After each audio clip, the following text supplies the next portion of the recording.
Assalamualaikum warahmatullahi wabarakatuh. Anda semua, ketemu lagi kita pada pembelajaran lanjutan di bab 2, yaitu struktur ruang desa dan kota. Pada bab 2 ini dibagi kepada beberapa pertemuan. Sekarang adalah pertemuan ketiga. Pertemuan ketiga adalah lanjutan dari pertemuan 1 dan pertemuan 2 pada bab 2 ini. Pertemuan 1 dan 2 kita telah membahas tentang pengertian desa, ciri-ciri desa, sampai kepada pertemuan kedua kemarin, yaitu tentang struktur ruang dan tingkat atau perkembangan desa. Untuk materi yang ketiga ini kita akan membahas tentang potensi desa dan program pembangunan desa. Ini yang akan kita bahas pada kali ini. Indikator yang akan dibahas yaitu yang pertama adalah menganalisis potensi desa. Yang kedua, menjelaskan program pembangunan desa. Yang ketiga, menjelaskan tentang UDKP. Tujuan yang akan dicapai melalui video pembelajaran yang ditayangkan, maka kami berharap kepada kamu mampu menganalisis potensi desa dan program pembangunan desa. Itulah yang harus kamu capai dalam proses pembelajaran melalui video yang diberikan kepada kamu. Pertama, kita lihat tentang potensi desa. Potensi desa adalah sumber daya yang terdapat di suatu desa yang dapat dikembangkan dan diaktifkan untuk meningkatkan kesejahteraan masyarakat. Sumber daya itu mencakup keadaan alam dan manusia yang ada beserta hasil kerja manusia itu sendiri. Jadi artinya sumber daya yang terdapat pada desa itu apakah berupa sumber daya alam ataupun hasil kerja dari manusia itu sendiri. Dan sumber potensi desa ini terbagi kepada dua bagian. Yang pertama adalah potensi fisik atau komponen alam. Yang kedua yaitu komponen manusia dan kegiatannya. Sekarang kita lihat tentang potensi fisik atau komponen alam. Yang termasuk potensi fisik ini, yang pertama adalah lokasi.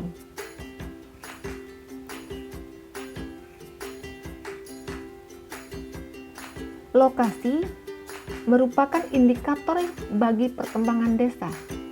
Desa yang berada pada lokasi yang sangat strategis memiliki potensi untuk lebih berkembang dan lebih maju dibandingkan dengan desa yang terletak jauh atau mungkin di daerah terisolir. Dan berdasarkan lokasi ini, maka desa dibagi kepada beberapa kategori. Yang pertama adalah kategori 1. Kategori 1 yang termasuk kategori 1, desa yang lokasinya berada di sekitar ibu kota provinsi. Dan kota-kota memiliki pelabuhan utama atau pusat-pusat industri serta pusat-pusat lain. Kalau kita lihat kategori 1 ini, maka contoh desa yang merupakan kategori 1, tadi dikatakan bahwa kategori 1 adalah desa yang berbatasan dengan ibu kota provinsi.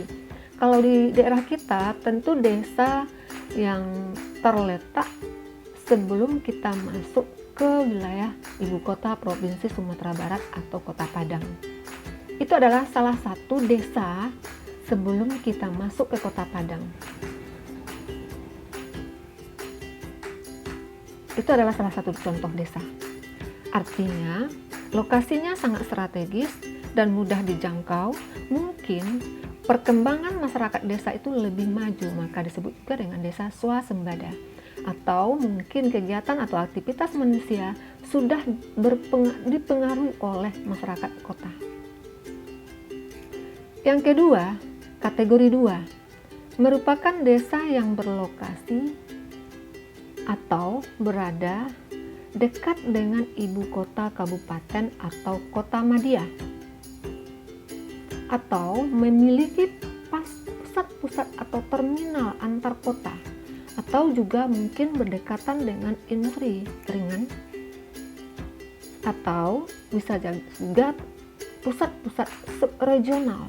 Nah, kalau kita lihat kategori 2 ini yaitu desa yang terletak dekat dengan ibu kota, kabupaten atau kota. Contohnya kalau di daerah kita yaitu desa yang berbatasan atau dekat dengan ibu kota, Pariaman misalnya. Bisa desa Sampan atau arah ke Padang, itu dekat Kuretaji atau seberang jembatan. Itu adalah salah satu contoh desa yang berbatasan dengan ibu kota, kota madya atau kabupaten. Yang ketiga yaitu kategori 3. Kategori 3 merupakan desa yang lokasinya berada di sekitar ibu kota kecamatan. Kalau kita lihat, mungkin daerah kita atau Kabupaten Padang Pariaman kita contohkan, mungkin ada juga disebut juga desa yang berbatasan dengan ibu kota kabupaten kecamatan, misalnya mungkin desa Balai Baru dan sebagainya. Itu termasuk desa kategori 3, berbatasan dengan ibu kota kecamatan. Yang keempat, kategori 4 ini merupakan desa yang lokasinya terpencil, dalam artian bahwa desa ini mempunyai hubungan tidak lancar antar wilayah. Desa ini kalau kita kategorikan berdasarkan tingkat perkembangan, termasuk desa swadaya atau desa swadaya, karena hubungannya satu sama lain tidak begitu baik. Jalur transportasi ke daerah tersebut mungkin tidak lancar, sehingga desa ini boleh dikatakan desa yang tradisional atau boleh dikatakan desa termasuk desa kategori 4. Kalau di perkembangan namanya desa terisolir atau desa tradisional atau desa swadaya. Itu kategori desa berdasarkan lokasi. Yang kedua, potensi fisik desa adalah air.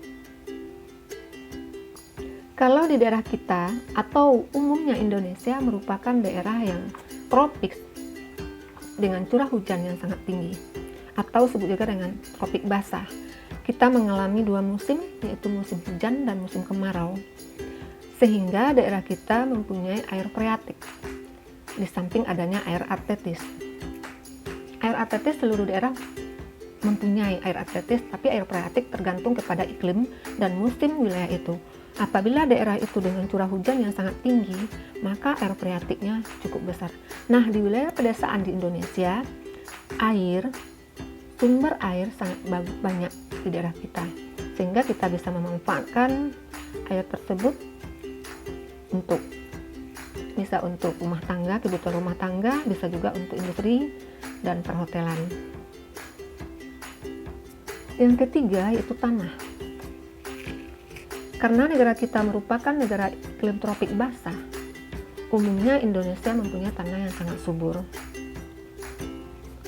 Tanah di Indonesia ada tanah vulkanik, ada tanah humus, ada tanah aluvial, ada tanah laterit, ada juga tanah margal. Dan pada umumnya Indonesia banyak tanah vulkanik, tanah aluvial. Kenapa? Karena daerah kita mempunyai daerah pegunungan yang sangat aktif, sehingga daerah-daerah lereng atau daerah yang berdekatan dengan daerah pegunungan mempunyai tanah vulkanik dan juga tanah aluvial. Tanah aluvial adalah tanah yang dibawa oleh deratan air atau sungai yang diendapkan pada satu tempat. Ada juga tanah fosfat solid ini kebanyakan terdapat pada daerah pegunungan. Nah, tanah di Indonesia pada umumnya subur. Ini merupakan potensi yang sangat bagus bagi negara kita. Yang keempat, iklim. Seperti yang telah jelaskan tadi, Indonesia mempunyai iklim tropik basah yang mengalami 2 musim, yaitu musim hujan dan musim kemarau. Dengan adanya musim yang seperti itu, maka daerah kita iklimnya sangat bagus.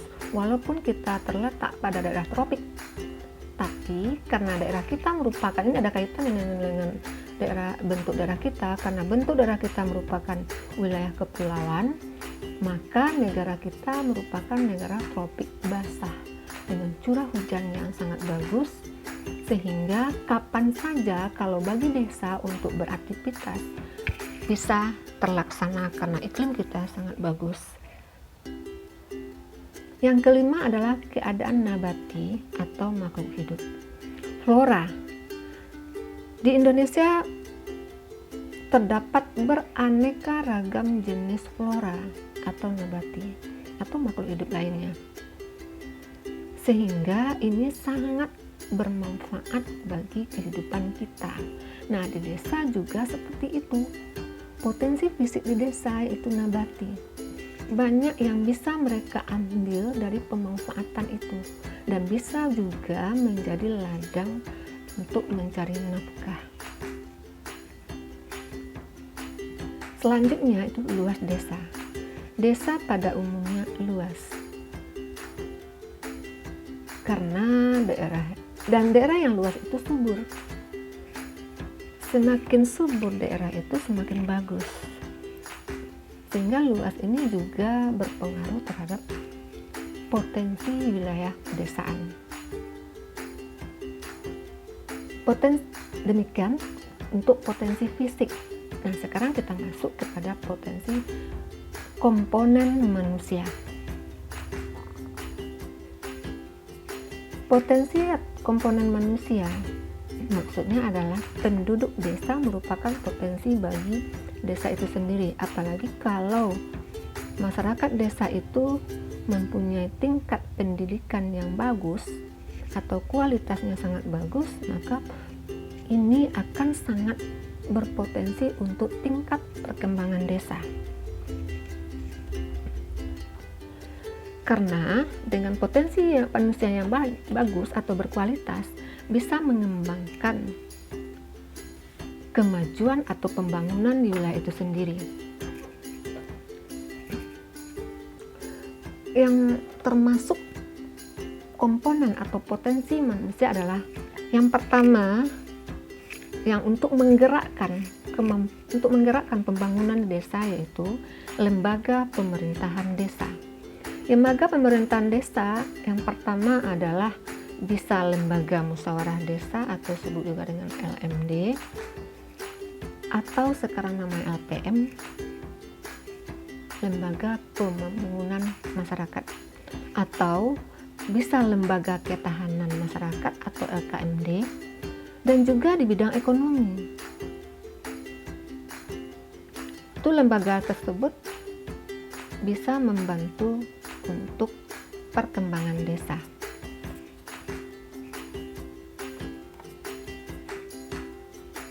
Itu termasuk lembaga pemerintahan desa. Yang kedua, lembaga bukan pemerintah desa. Lembaga pemerintahan yang bukan pemerintahan desa, lembaga yang bukan pemerintahan desa adalah lembaga ekonomi, contohnya koperasi, bank kredit desa atau KUD, Simpeda, Simpedes, dan sebagainya. Itu merupakan lembaga yang non pemerintah karena tidak diatur atau tidak berdasarkan sistem pemerintahan.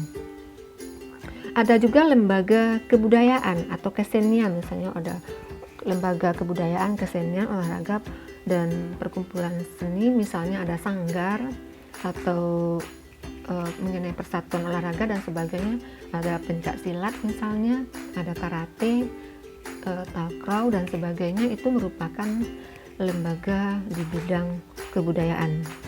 Lalu lembaga keagamaan. Bisa, ini termasuk lembaga keamanan, diantaranya misalnya wirid remaja, ada pengajian masjid taklim, ini mengenai keagamaan, ada hafiz, ada rumah hafiz, rumah tahfiz, ada rumah tahfiz dan sebagainya, untuk mendidik remaja, anak-anak supaya mereka mengenal tentang agama dan Al-Quran serta hafalan Al-Quran. Itu merupakan lembaga non-pemerintahan. Ada juga di bidang pendidikan, lembaga pendidikan misalnya sekolah swasta, atau mungkin juga pramuka. Pramuka merupakan lembaga non-pendidikan, melatih masyarakat atau anak-anak untuk mengetahui dan juga kemampuan mereka, kecerdasan mereka dalam pembangunan desa. Ada lagi lembaga kesehatan. Kalau lembaga kesehatan misalnya BKIA, Balai Kesehatan Ibu dan Anak, Poliklinik, Puskesmas, dan Posyandu, itu merupakan lembaga kesehatan. Yang berikut, program pembangunan desa. Di dalam pelaksanaan pembangunan, banyak hal yang harus diperhatikan. Dan di daerah pedesaan, kalau seandainya tidak diprogramkan dalam pelaksanaan pembangunan desa, maka desa tidak akan berkembang dan tidak akan maju, sehingga mungkin desa akan selamanya menjadi desa terisolir atau desa swadaya. Di dalam pelaksanaan program pembangunan desa ada beberapa masalah yang berkaitan dengan proses pembangunan pedesaan. Di antaranya ada keadaan masyarakat, pemerintah, geografis, lembaga-lembaga desa, dan beberapa hal yang menyangkut keadaan masyarakat itu, yang meliputi pertama, masalah itu ada berupa keadaan masyarakat, ada berupa pemerintah, ada geografisnya, ada lembaga-lembaga desa lainnya yang meliputi atau yang menyangkut beberapa hal. Yang pertama adalah kurang atau rendahnya tingkat kesehatan penduduk desa yang menyebabkan tingkat kematian cukup tinggi. Kalau untuk kesehatan masyarakat desa, yang pertama bisa saja dipengaruhi oleh kurangnya lembaga tentang kesehatan di masyarakat desa. Yang kedua bisa saja oleh perekonomian masyarakat desa. Mungkin karena perekonomian mereka masih prasejahtera, sehingga mereka tidak bisa meningkatkan hidup sehat. Yang ketiga mungkin disebabkan oleh kurang kesadaran masyarakat untuk hidup sehat. Akibatnya maka banyak tingkat kematian atau banyak bayi yang meninggal akibat tidak adanya hal-hal yang telah disebutkan di atas. Jadi inilah yang menyebabkan salah satu masalah dalam pembangunan desa. Yang kedua, masih terdapatnya desa yang berpenduduk jarang dan terpencar-pencar sehingga kekurangan tenaga di dalam melaksanakan pembangunan di daerah. Hal ini memang terjadi apabila suatu desa yang penduduknya jarang atau hidupnya terpencil atau tersebar tidak merata di mana-mana mereka bertempat tinggal, sehingga ini susah untuk melaksanakan pembangunan karena kurang tenaga dalam pelaksanaan pembangunan. Sebab pembangunan ini juga harus ikut serta kita sebagai warga masyarakat, bukan pemerintah saja, tapi ikut serta kita dalam membangun desa kita. Yang ketiga, rendahnya tingkat pendapatan penduduk karena hasil atau pendapatan mereka sangat rendah, sehingga untuk membangun desa dan lagi pula pemerintahan mungkin bantuannya masih sedikit, tentu akan berpengaruh terhadap perkembangan desa karena kebanyakan penduduknya masih prasejahtera. Kalau masyarakatnya banyak yang prasejahtera, maka program pembangunan di desa tidak akan terlaksana dengan bagus. Berikutnya yaitu tidak dimilikinya keterampilan kerja yang tinggi oleh penduduk desa. Kalau pendapatannya rendah, ini berkaitan dengan keterampilan dan pendidikan. Mereka mungkin keterampilannya tidak terlatih dan tidak terdidik, hanya melalui melihat.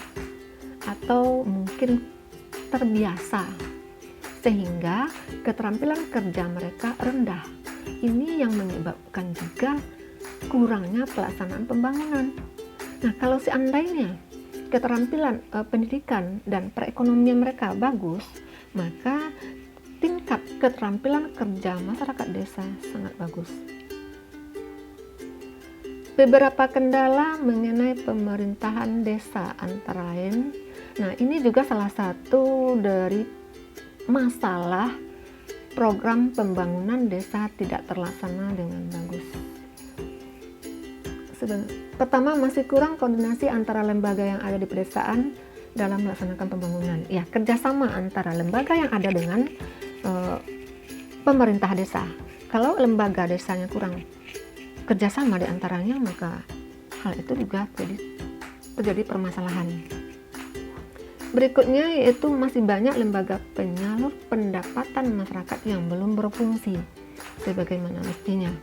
Karena disebabkan oleh rendahnya pendapatan dan tingkat pendidikan yang masih rendah, tentu akan berpengaruh terhadap lembaga penyalur pendapatan masyarakat. Intinya adalah tingkat pendidikan dan perekonomian. Dan berikutnya adalah pola penggunaan pemilikan dan penguasaan tanah belum mencerminkan jaminan pemerataan pendapatan. Kalau untuk masalah tanah di pedesaan ini belum ada sertifikat tanah, jadi orang bisa saja mengambil atau merampas karena kita tidak punya sertifikat. Nah, ini juga berpengaruh terhadap merupakan salah satu permasalahan karena pemilikan dan penguasaan tanah itu belum mencerminkan jaminan pemerataan pendapatan. Sebab karena mungkin saja lahan pertanian ada tapi tidak dipergunakan dengan sebaik mungkin, atau pola penggunaan ya seperti itu. Misalnya lahan pertanian ada tapi tidak laksanakan sebagaimana mestinya, sehingga kita tidak dapat memanfaatkan semaksimal mungkin.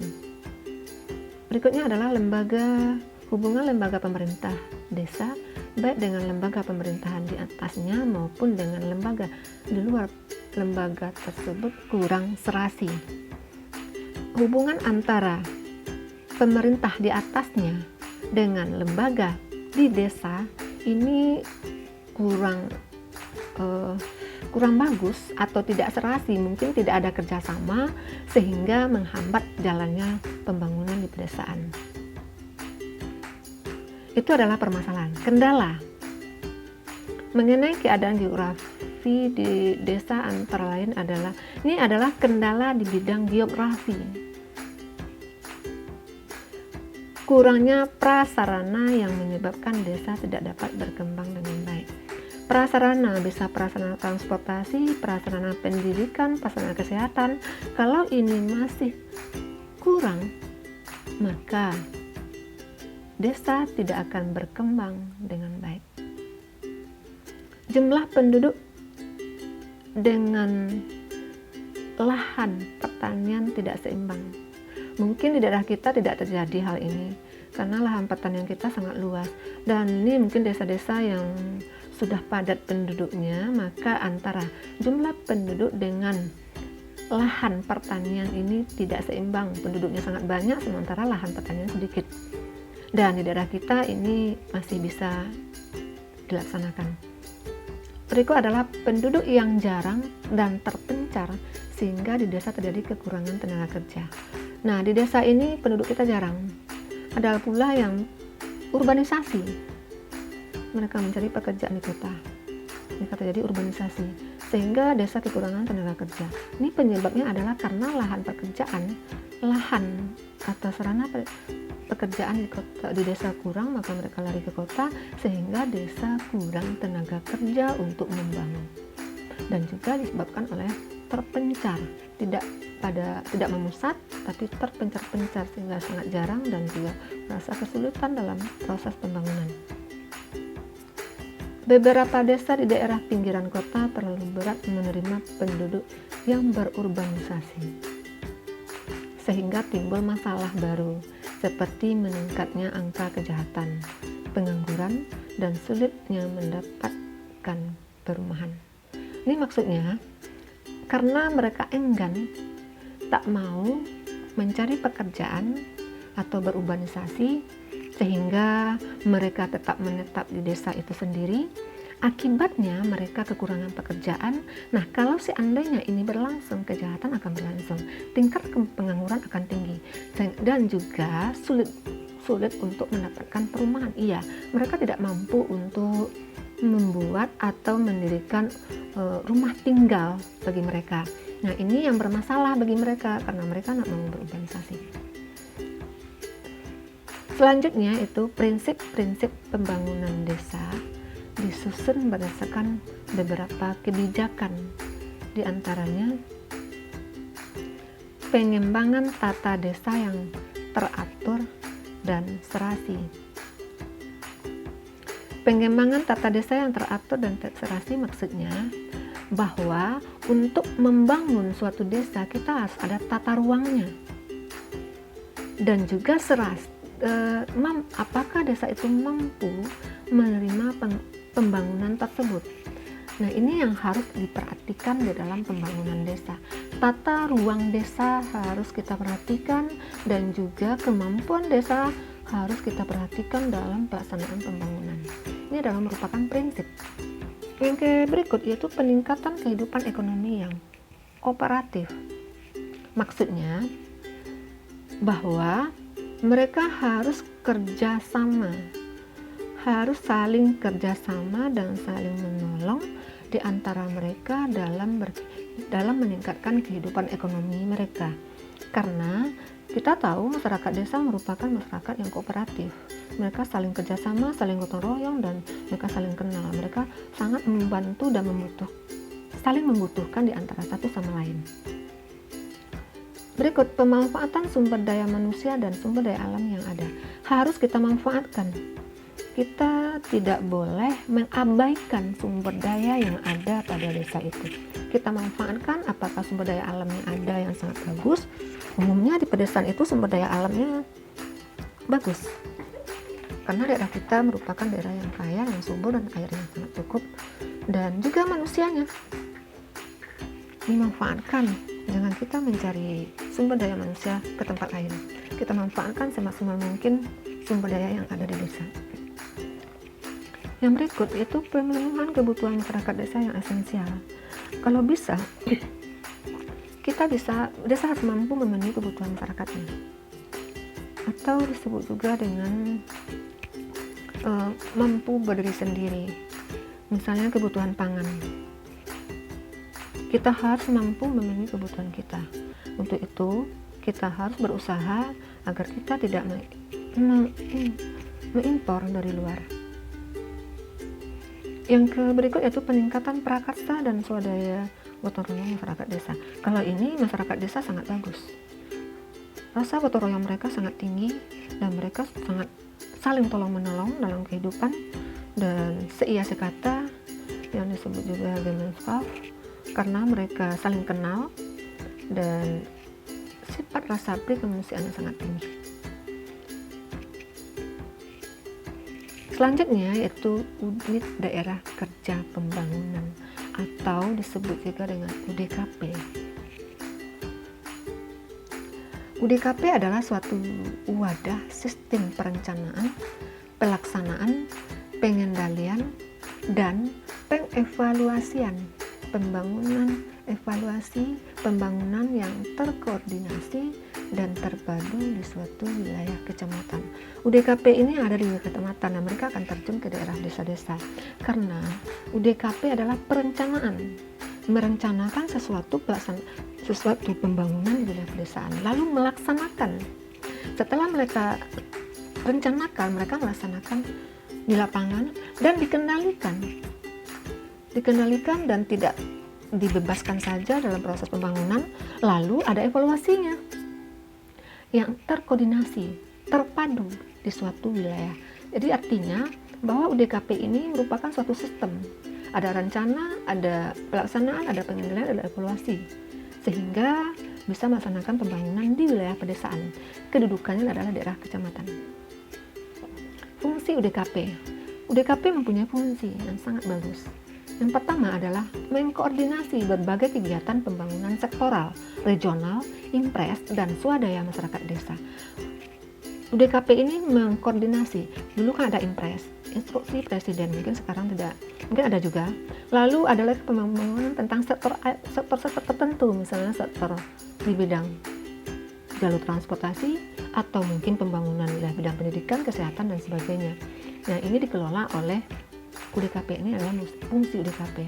Yang kedua adalah mengadakan diversifikasi usaha dan kegiatan masyarakat, baik secara vertikal maupun horizontal, untuk meningkatkan produksi dan pendapatan. Jadi UDKP ini adalah diverifikasi, maksudnya mendorong masyarakat desa untuk meningkatkan penghasilan produksi mereka atau menggali potensi mereka agar bisa mereka memproduksi dan pendapatan mereka mungkin lebih bagus. Yang ketiga adalah mengkoordinasikan aspirasi dan kebutuhan nyata masyarakat desa